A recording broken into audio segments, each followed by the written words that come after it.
اعوذ باللہ من الشیطان الرجیم بسم اللہ الرحمن الرحیم وَإِذْ قَالَ رَبُّكَ لِلْمَلَائِكَةِ إِنِّي جَاعِلٌ فِي الْأَرْضِ خَلِيفَةً، اور جب تمہارے رب نے فرشتوں سے کہا کہ میں زمین میں اپنا خلیفہ بنانے والا ہوں۔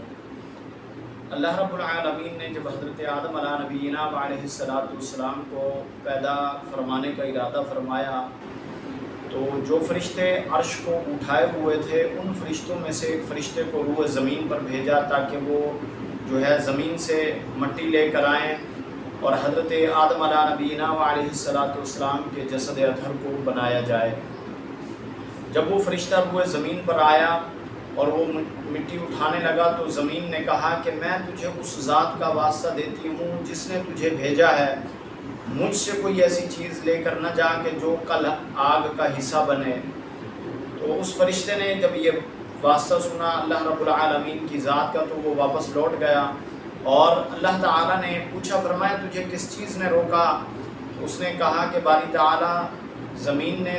مجھے تیرا واسطہ دیا اس لیے میں واپس لوٹ آیا۔ پھر اللہ تعالیٰ نے دوسرے فرشتے کو بھیجا،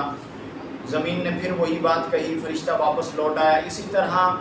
حاملین عرش جو عرش کو اٹھانے والے فرشتے تھے وہ سب گئے لیکن ان میں سے کوئی نہیں مٹی کو لے کر آیا۔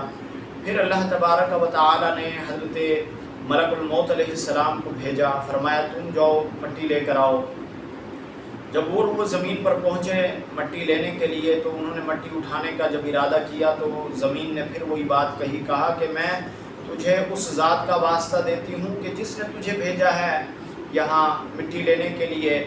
تو مجھ سے کوئی ایسی چیز لے کر نہ جا کہ جو کل آگ کا حصہ بنے۔ تو حضرت ملک الموت علیہ السلام نے کہا کہ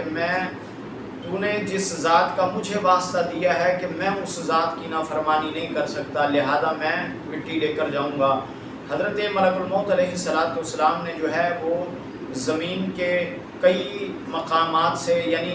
پوری روح زمین سے تھوڑی تھوڑی مٹی لی، حتیٰ کہ خانہ کعبہ کے پاس سے بھی مٹی لی اور لے کر اللہ تعالیٰ کی بارگاہ کے اندر لے جا کر وہ مٹی کو پیش کیا، اور حضرت آدم علیہ نبینا علیہ السلام کے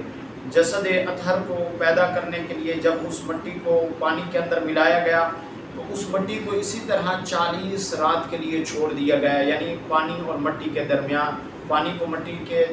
درمیان چھوڑ دیا گیا، اور 40 دن کے بعد پھر حضرت آدم علیہ نبینا علیہ السلام کے جسد اطہر کو وہ بنایا گیا۔ اللہ رب العالمین نے اپنے دست قدرت سے ان کو ان کے جسد اطہر کو، حضرت آدم علیہ السلام کے جسد اطہر کو پیدا فرمایا۔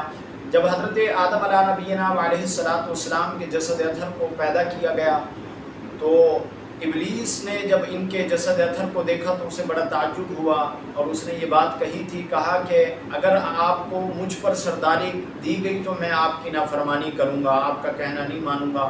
اور اس لیے حضرت آدم علیہ نبینا علیہ السلام کے جسد اطہر کی پوری روح زمین سے مٹی لی گئی کہ آپ کی اولاد بنی نوع انسان آج جتنے بھی روح زمین پر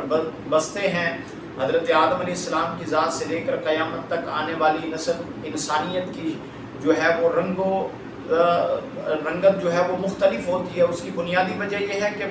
روح زمین کی مختلف جگہوں سے وہ مٹی لی گئی، اور اس لیے کوئی شخص نرم مزاج ہوتا ہے، کوئی سخت مزاج ہوتا ہے، کوئی وہ گورا ہوتا ہے، کوئی کالے رنگ کا ہوتا ہے، کوئی گندمی کلر کا ہوتا ہے۔ اس لیے مختلف